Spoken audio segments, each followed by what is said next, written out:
Hi, it's Mr. Carson here, and as you can see, we're going to learn how to use Google Sheets to make a data table. In every science experiment you do, you are going to collect data, and often it's in the form of numbers, and numbers must always be shown in a table. So let's learn how to do it properly. This shows us a blank Google Sheets form. Now your first hint is we do not start too close to the left hand edge where the numbers are or the top where the letters of the alphabet are. So we need to know a few things about it. The area I've highlighted is called a column, so in this case it will be column B. If I do a crossways, as in I've done here with number 4, that is a row. Now these are terms I'm going to use often during these podcasts. An individual square is called a cell, and that is something we will be using a lot. So as you can see, I've highlighted cell number B3. This allows me room at the top and at the side to add things on if I need to. Now as soon as I do this, I can double click in it to tell the machine I want to do something in here. Now I'm going to call this materials tested. So it would look better, I think, if we made this into something a little bit easier to do. Now one of the things is if we have text carrying on outside, it's not very good. So if I highlight it and then go to the top, if you follow my cursor to this one, it will wrap the text. So in other words, it will make the text fit into the box. So let's do that to start off with. Alright, now I don't quite like it there, so I'm just going to make it look a bit better by going to this one and putting it in the center. Alright, so we've started off well. Now that tells me that all column B is going to be is about the materials I've chose to test. So let's look at them. Let's say I was testing marble, then I was going to test wood,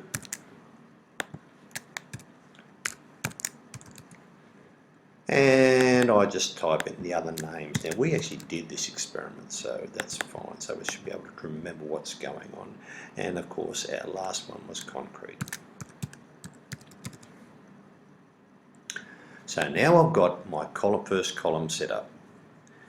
Now what we did was we worked out the mass of things going on. So we had the mass at the start of the experiment, and we tell the reader what we're measuring it in. Now if we put this in the heading, it means we don't have to do it anywhere else in my table. So that means I've got that one there. Now if I go into the next one, I'm going to put in mass at the end, and it was also measured in grams. So let's put them in like that. Alright, now if I hit enter, it tells the machine I've got those things done. But they look messy, so how about I fix them up as I did before. So I highlight both cells, I then go up to wrap the text so it will fit there, and let's make it fit in the middle. Alright, so there we've got these. Now that means we've told them we've actually set up a table where we're actually putting the information there. Now let's put this into some sort of an idea. Let's say we started off with the same mass all the way down. So I can put in 5.0. I do not have to use grams again because I've already told the reader that anything in column C is measured in G for grams. So if I hit enter, it goes to 5. Now I typed in 5.0. I don't want that to happen again. So how about I go up to here and I say everything in these things. Now as soon as I highlight, I tell the machine that everything that I am going to put in those boxes must be done the same. Right?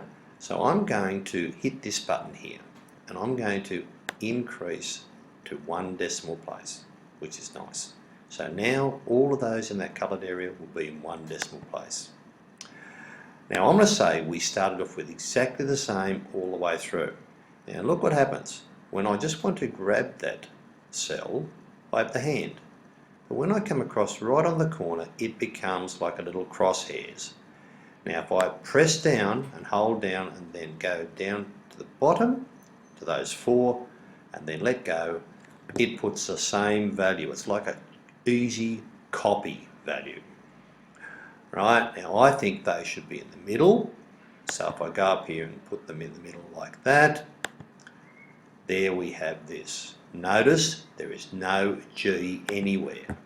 Now that makes it so much easier later on. Now let's make up some numbers for the second bit. So let's see how we go. If I put this in, and let's say that our marble ended up being 4.5 grams. Our wood was 5.0, it only got wet. Our tile was 4.7 and our concrete was 4.2. Alright, so this tells me we've actually done this and we've actually had a big change in most of these except what's going on. So if I do this to it again, I highlight the area I want to change, I then go up here and I hit center, that is starting to look like a table. Now to make it totally look like a table, I highlight all of it. Before I do that though, I might do this. I might make those, since they're my headings, how about if I make those bold? So it makes them stand out. Now to make it look like a table has always got borders around it.